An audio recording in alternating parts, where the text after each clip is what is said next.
مسلم میں ابو داؤد میں یہ حدیث آئی ہے. وہ کہتے ہیں کہ مجھ سے یزید بن خالد نے بیان کیا، ان سے عبداللہ بن موہب الحمدانی نے، اور ان سے لیث نے، ان سے عقیل نے، اور انہوں نے شہاب زہری سے سنا. یہ وہی شہاب زہری جن پہ یہ سارا حلقہ فراہیوں کا، وہ ہمارے زمانے میں ہوتے تو ہم تو انہیں قتل کر دیتے. شیعت کا سارا تانا بانا اس نے بنایا، ولیعذ باللہ. ان ابا ادریس الخولانی عائذ اللہ اخبرہ، وہ کہتے ہیں ابو ادریس خولانی عائذ اللہ رحمۃ اللہ علیہ نے کہا وکان من اصحاب معاذ بن جبل، اور وہ حضرت معاذ بن جبل رضی اللہ عنہ کے شاگردوں میں سے تھے. یہ ابو ادریس خولانی، ان کا نام اصل میں عائذ اللہ تھا. فتح مکہ کے دن یہ پیدا ہوئے، اور اتنے زبردست خدا کے عبادت گزار بندے تھے. جب قحط پڑ گیا شام میں اور لوگوں کو کھانے کو گندم نہیں مل رہی تھی، بارشیں رکی ہوئی تھی، تو حضرت معاویہ رضی اللہ عنہ نے دمشق بلایا. حضرت معاویہ رضی اللہ عنہ ان سے کہا تھا کہ آپ دعا مانگے، اللہ بارش دے.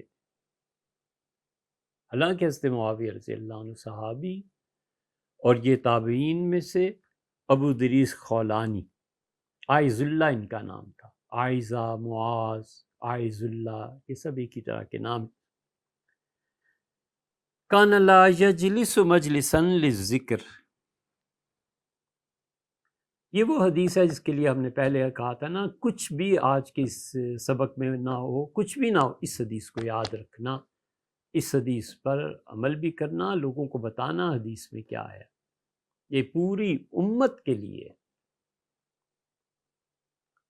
خولانی رحمۃ اللہ علیہ کہتے ہیں عائذ اللہ، کہ حضرت معاذ رضی اللہ عنہ کبھی بھی جب خدا کو یاد کرنے کے لیے بیٹھتے تھے، اللہ قال، وہ ہمیشہ مجلس ذکر میں کہتے تھے اللہ حکم قسط حلق المرتابون. اللہ حکم، فیصلہ فرمانے والا ہے، قسط، اللہ انصاف کے ساتھ جو کچھ ہے سو انصاف پہ مبنی ہے اس کے فیصلے. حلق المرتابون، اور ہلاک ہو گئے جنہوں نے اللہ کے ہونے میں شک کیا، یا پھر یہ کہ اللہ کے فیصلوں میں انصاف کا عنصر انہیں نہیں نظر آتا اور کہتے ہیں وَلِیَعُوذُ بِاللَّہ کہ خدا انصاف نہیں کرتا، وہ ہلاک ہو گئے. یا یہ کہ وہ کہتے ہیں کہ اللہ حاکم نہیں ہے. ہم عملاً کہتے ہیں اللہ حاکم نہیں ہے، صحیح ہے نا؟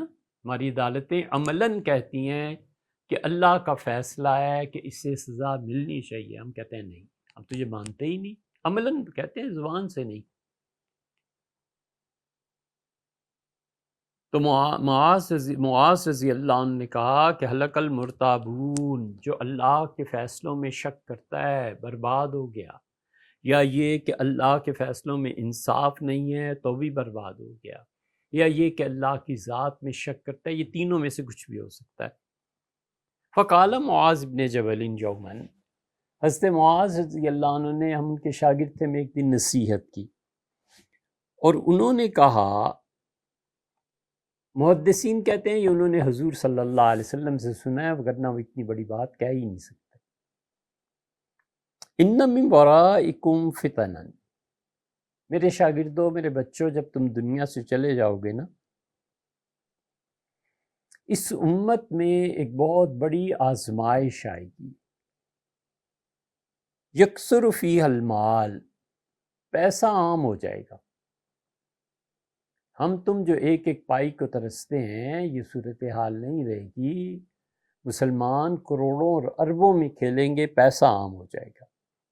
وَيُفْتَحُ فِيهَا الْقُرْآنِ، اور ہر بندہ یہ کہے گا کہ قرآن قرآن قرآن قرآن، قرآن سے چمٹ جاؤ، قرآن اللہ کی کتاب ہے، اس کے درس شروع کرو. پہنچ گئے؟ قرآن کو نہیں چھوڑنا ہم نے. حتیٰ یاخذہ المؤمن والمنافق، اسی ایک دور میں جب پیسہ عام ہو جائے گا، مومن بھی لوگوں کو اللہ کی کتاب کی طرف بلائے گا اور منافق بھی اسی نعرے کو لے اڑے گا اور کہے گا لوگوں اللہ کی کتاب، اللہ کی کتاب، آؤ قرآن پڑھے۔ والرجل والمرأة، مرد تو مرد، عورتیں بھی قرآن پڑھانے بیٹھ جائیں گی۔ والصغیر والکبیر، چھوٹے چھوٹے اس امت کے جاہل اٹھیں گے، وہ بھی قرآن کی دعوت دیں گے، بڑے بھی دیں گے۔ والعبد، اور جو غلام ہوں گے اپنی خواہشات کے بھی، وہ بھی کہیں گے آؤ قرآن کی طرف۔ والحر، جو آزاد ہوں گے وہ بھی کہیں گے۔ فیوشک قائل ان یقول، پھر جب یہ سب لگ جائیں گے نا، قرآن پڑھو، قرآن کی طرف، قرآن کا ترجمہ، قرآن کا درس، ان میں کچھ لوگ کہیں گے مال الناس لا یتبعونی، لوگوں کو کیا ہو گیا ہے، میری بات کیوں نہیں سنتے، ہمارے جلسے میں کیوں نہیں آتے؟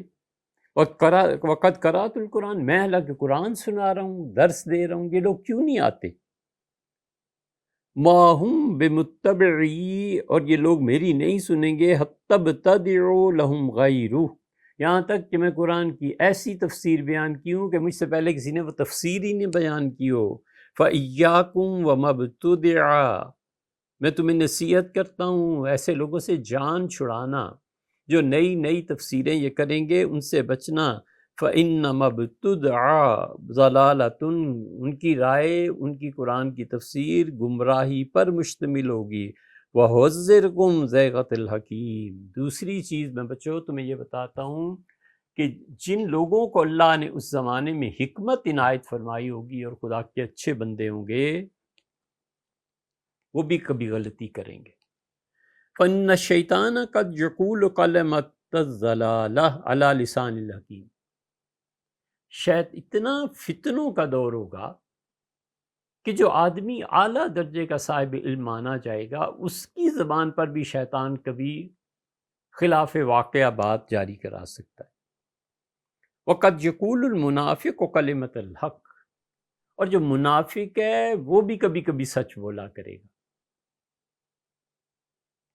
قال قلت لمعاذ، میں نے اس سے معاذ رضی اللہ عنہ سے کہا حضرت ما یدرینی رحمک اللہ ان الحکیم قد یقول کلمۃ الضالہ وان المنافق قد یقول کلمۃ الحق، حضرت پھر ہم دونوں کو الگ الگ کیسے کریں گے کہ یہ آدمی ہے بڑا اچھا لیکن جو بات کی ہے وہ اتنی وزنی نہیں ہے، اور ہے یہ منافق لیکن بات سچی کرتا ہے؟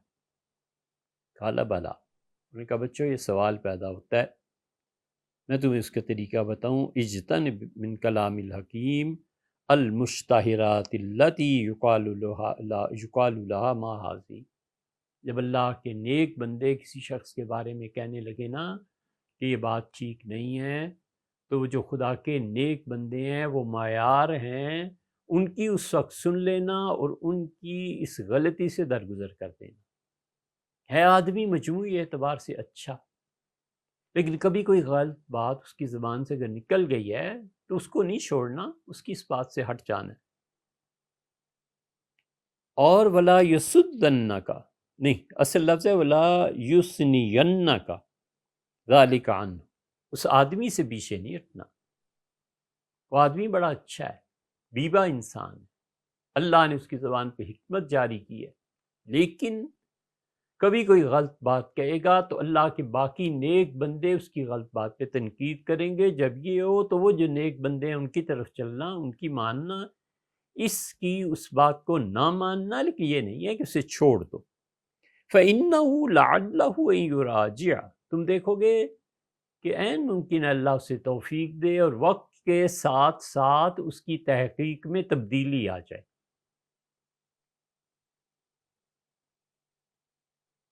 وَتَلَقَّ الْحَقَّ إِذَا سَمِعْتَهُ، اور ہمیشہ سچائی کا ساتھ دینا۔ فَإِنَّ عَلَى الْحَقِّ نُورًا، جو سچائی ہوتی ہے نا اس کا ایک نور ہوتا ہے، اس میں ایک روشنی ہوتی ہے۔ جو جھوٹ ہوتا ہے اس میں نحوست ہوتی ہے نا، دل تنگ پڑتا ہے نا مومن کا۔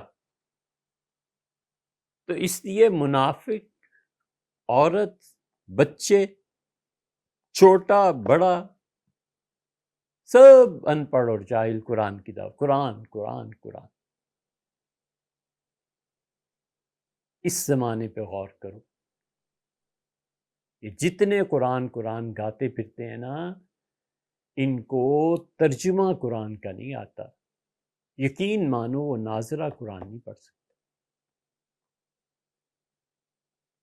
وہ بھی قرآن اٹھائے پھرتے۔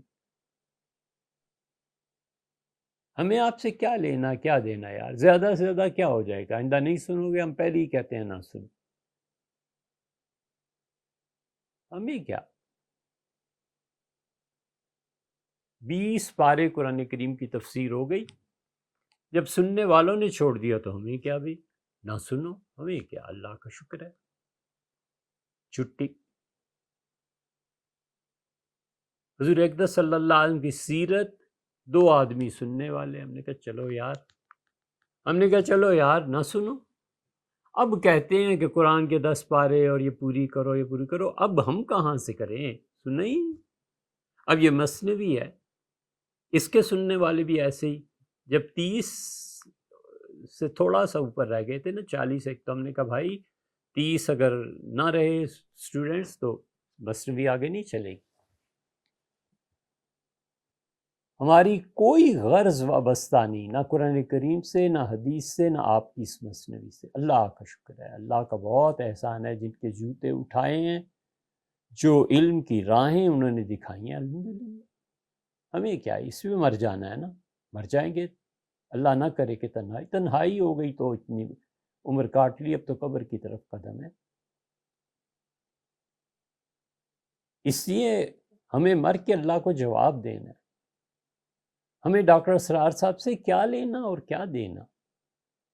ان کی تڑپ، ان کی سچائی، قرآن کی دعوت سب صحیح ہوگی، لیکن بنیادی طور پر وہ قرآن کریم کا اردو ترجمہ نہیں کر سکتے تھے۔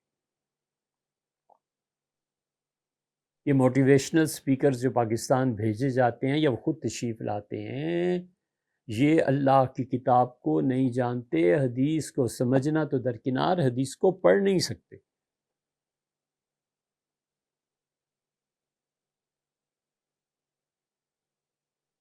اور یہ جو دوسرے امت کے مجددین اب پیدا ہو رہے ہیں نا، اتنی تمیز نہیں ہے کہ گدھا اور زیبرے میں کیا فرق ہوتا ہے۔ ڈھنڈورا پیٹتے رہے وسائل ادیم صاحب، گدھا حلال ہے، گدھا حلال ہے، پھر کسی نے توجہ دلائی کہ حضرت یہ لفظ گدھے کے لیے نہیں، زیبرے کے لیے استعمال ہوتا ہے، ہم کس کس کا نام لیں؟ اور اتنے احمق ہیں جو ہمیں کہتے ہیں تم ان سے کس چیز پہ حسد ہونا ہے یار؟ ہو کس گمان میں تم؟ پوچھتا کون ہے؟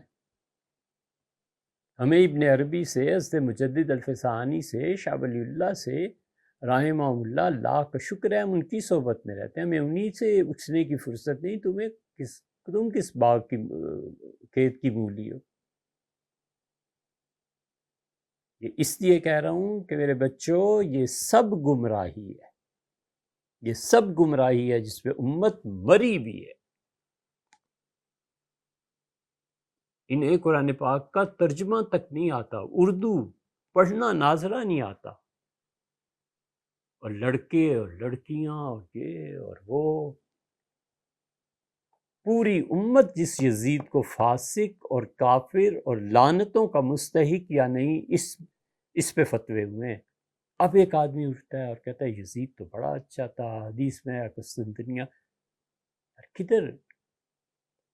ہم ایک بال کی نوک کے برابر اپنے اسلاف کو امت نے جو 1500 سال میں سمجھا ہے اس سے ہٹنے کو تیار نہیں کیا۔ صاف سی بات، علمی اختلافات الگ چیز ہے۔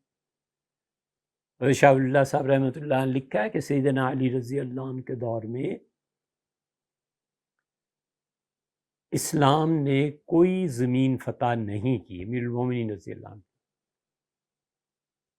جو ازالت الخفا ان کی کتاب ہے، اس کے حاشیے پہ ہماری تحریر مل جائے گی۔ ہم نے لکھا شاہ صاحب رحمۃ اللہ کی بات اس طرح سے درست نہیں ہے کہ فلاں فلاں کتاب کو آپ دیکھیں سیدنا علی رضی اللہ عنہ کے دور میں کتنی فتوحات ہوئیں، یہ ہے علمی چیز ہے۔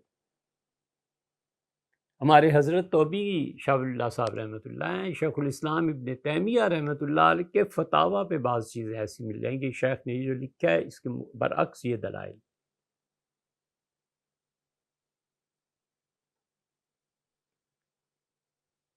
اس سے ہمیں انہیں سے فرصت نہیں، انہیں کون پوچھتا ہے؟ مگر ہم اس امت کی گمراہی پہ حیران ہیں۔ قرآن قرآن قرآن قرآن، یہ ہیں آئز اللہ۔ کہتے ہیں کہ حضرت معاذ رضی اللہ عنہ نے فرمایا تھا یاخذہ المؤمن والمنافق، اس قرآن کو لے کے ہاتھ میں پکڑ کے کھڑا ہو جائے گا ہر مومن اور منافق، والرجل والمرأہ، عورتیں کھڑی ہو جائیں گی، مرد کھڑے ہو جائیں گے، ایسی ایسی عورتیں جو کہتی ہیں کہ عورت پر غسل واجب ہے، اس کے باوجود تلاوت کرے۔ والصغیر والکبیر، تمہارے چھوٹے بھی قرآن کی دعوت دینے لگیں گے، تمہارے بڑے بھی قرآن کی دعوت دینے لگیں گے۔ والعبد والحر، جو آزاد ہوگا وہ قرآن کی دعوت دے گا، جو غلام ہوگا وہ بھی قرآن کی دعوت دے گا، اور پھر کہے گا لوگ آخر میری بات سنتے کیوں نہیں؟ کیوں نہ میں قرآن کی ایسی تفسیر بیان کروں جو آج تک کسی نے نہ کی ہو۔ یہ ہے انا، یہ ہے لوگوں کو اپنی طرف بلانا، یہ ہے لوگوں میں مقبول ہونا، یہ ہے لوگوں میں اپنے آپ کو مصنوعی مظلوم ثابت کرنا۔ اور ہم نے یہ چیزیں ان سے پڑھی ہیں جن کے مشائخ اللہ سے رو رو کے دعا مانگتے تھے کہ اللہ مجھے تنہائی چاہیے، لوگوں کو لے جائیں۔ حضرت شیخ الحدیث مولانا زکریا صاحب رحمۃ اللہ علیہ نے حضرت مولانا حسین احمد صاحب مدنی رحمۃ اللہ سے ایک مرتبہ عرض کیا، حضرت نے لکھا ہے خود رحمہ اللہ کہ میں نے حضرت سے عرض کیا کہ حضرت مجھے بیعت کے لیے حضرت کہا تھا، حضرت مولانا خلیل احمد صاحب سہارنپوری رحمۃ اللہ علیہ نے آپ حضرت کی اس اجازت کو منسوخ کر دیں، آپ کہیں زکریا اس قابل ہی نہیں ہے کہ اس سے بیعت کی جائے۔ تو حضرت نے حیرت سے مجھے دیکھا اور فرمایا زکریا یہ کیوں؟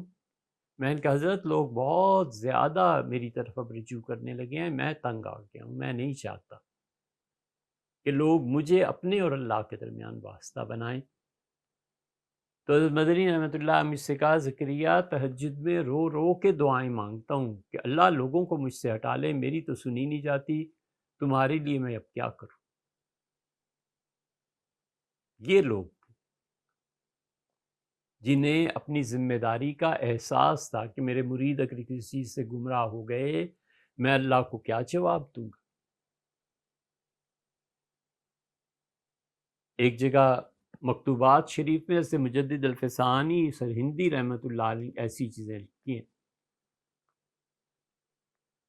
ہم جب پڑھ رہے تھے تو ہم نے حضرت خانوم صاحب رحمۃ اللہ سے عرض کیا، ہم نے کہا حضرت یہ ساری ایسی چیزیں آپ کے ہاں تو بیعت بہت آزادی ہے، سب لوگ بیعت ہوتے ہیں، تو بالکل خاموش رہے۔ پھر کچھ دیر کے بعد فرمایا جی نہیں چاہتا، نہیں جی چاہتا، مطلب یہ کہ میں بیعت کرنا ہی نہیں چاہتا۔ اتنا جو ہجوم ہے، اللہ کو ان کا جواب کون دے گا؟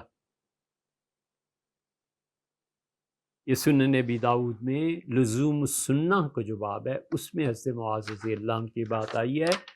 اس لیے میاں صاف سی بات ہے، خود سوچو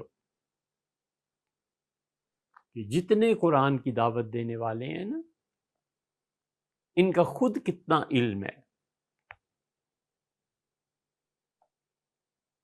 ہر جگہ تنقید ہے، گاؤں میں جو ڈاکٹر ہوتے ہیں انہیں کچھ نہیں آتا، یہ حکیم کچھ فلانا فلانا۔ ہمارے پورے نظام تعلیم میں بات کہہ کے آگے چلتے ہیں کہ پورے نظام تعلیم میں جو پڑھانے والے ہیں نا انہیں خود نہیں پتا کہ کیا پڑھانا ہے۔ کالج اسکول کے بچے ہفتے 10 دن میں جانتے ہیں، کہتے ہیں یار اس تو خود نہیں آتا، ہمیں کیا پڑھائے گا۔ خدا کا دین ہی بس ایسا رہ گیا کہ موٹیویشنل لیکچر اور فلانا بہت قرآن کا جاننے والا، ناظرہ پڑھنا نہیں آتا، ناظرہ۔ یہ ابو ادریس خولانی رحمۃ اللہ علیہ کی روایت ہے، اور ابو ادریس خولانی رحمۃ اللہ علیہ نے جن لوگوں کی صحبت اٹھائی تھی، حضرت ابو ذر غفاری 8 ہجری میں پیدا ہوئے تھے نا، یہ عائض اللہ رحمۃ اللہ علیہ، حضور صلی اللہ علیہ وسلم مکہ مکرمہ جب فتح ہوا تھا، انہوں نے پڑھا حضرت ابو ذر غفاری رضی اللہ عنہ سے، حضرت ابو موسیٰ اشعری رضی اللہ عنہ سے، عبادہ بن صامت سے۔ عبادہ بن صامت بدر سے بھی بڑے مقام پہ تھے، حضور صلی اللہ علیہ وسلم مدینہ منورہ میں دعوت دینے والے، جنہوں نے مکہ میں گھاٹیوں میں پہاڑوں میں چھپ کے حضور صلی اللہ علیہ وسلم کی بیعت کی تھی۔ عبادہ ان لوگوں میں سے ہیں۔ عبادہ کو لوگ کہتے تھے کہ بدری، وہ کہتے تھے چھوڑو اس کو، ہم بدر سے زیادہ حضور صلی اللہ علیہ وسلم کو اس وقت دعوت دینے والے تھے مدینہ منورہ آنے کی جب زندگیاں تلواروں کے ڈر سے ہوتی تھی۔ ابو ہریرہ، عوف ابن مالک اشعری، عقبہ بن عامر جونی۔ عقبہ بن عامر مصر کے گورنر تھے، وہی انتقال ہوا، وہی تدفین ہوئی۔ عقبہ بن عامر جوہنی نے حضور صلی اللہ علیہ وسلم سے دریافت کیا تھا رضی اللہ عنہ کہ جنت کے لیے آسان راستہ بتا دیں، تو حضور صلی اللہ علیہ وسلم ہر نماز کے بعد آیت الکرسی پڑھا، بغیر عذاب کے جنت میں چلے جاؤ۔ یعنی آیت الکرسی کے اتنے اثرات ہوتے ہیں کہ انسان دھیرے دھیرے بدل جاتا ہے۔ حضرت عبداللہ ابن عباس، حضرت معاویہ، ان سب سے انہوں نے پڑھا تھا رحمہ اللہ۔ اور ان سے کس سے پڑھا تھا؟ وہی شہاب زہری، شہاب ان کے شاگرد تھے، عبداللہ ابن عامر، ابو قلابہ، یہ بڑے بڑے محدثین نے جنہوں نے ان سے پڑھا تھا۔ اور شام کے فقہا میں سے تھے، شام کے بڑے بڑے چوٹی کے مفتی اور فقیہ جو تھے ان میں تھے۔ حضرت ابو الدرداء رضی اللہ عنہ کا انتقال ہو گیا تھا۔ ابو الدرداء رضی اللہ عنہ سے کسی نے ایک مسئلہ پوچھا تو انہوں نے کہا تم کہاں سے آئے ہو؟ اس نے کہا میں کوفہ سے آیا ہوں۔ تو کہنے لگے کوفہ میں عبداللہ ابن مسعود زندہ نہیں ہے؟ اس نے کہا ہیں۔ انہوں نے کہا کمال ہے، ابن مسعود رضی اللہ عنہ جیسے آدمی کو چھوڑ کے مجھ سے مسئلہ پوچھتے ہو؟ الیس فیکم صاحب النعلین، تمہیں پتہ نہیں ہے حضور صلی اللہ علیہ وسلم کے جوتے کس کے پاس تھے؟ والوسادہ، حضور صلی اللہ علیہ وسلم کو جب سونا ہوتا تھا تو تکیہ کس کے پاس ہوتا تھا؟ اور حضور صلی اللہ علیہ وسلم کے صفائی کا سامان کون رکھتا تھا؟ ان تینوں کے بعد فرمایا کہ عبداللہ ہیں نا ابھی، ان سے مسئلہ پوچھا کرو، مجھ سے مت پوچھو۔ لیکن ابو الدرداء رضی اللہ عنہ سے لوگ مسائل پوچھتے تھے۔ ابو الدرداء رضی اللہ عنہ کے بعد، ان کے انتقال کے بعد، شام والوں کے مفتی یہی تھے، عائض اللہ رحمۃ اللہ علیہ۔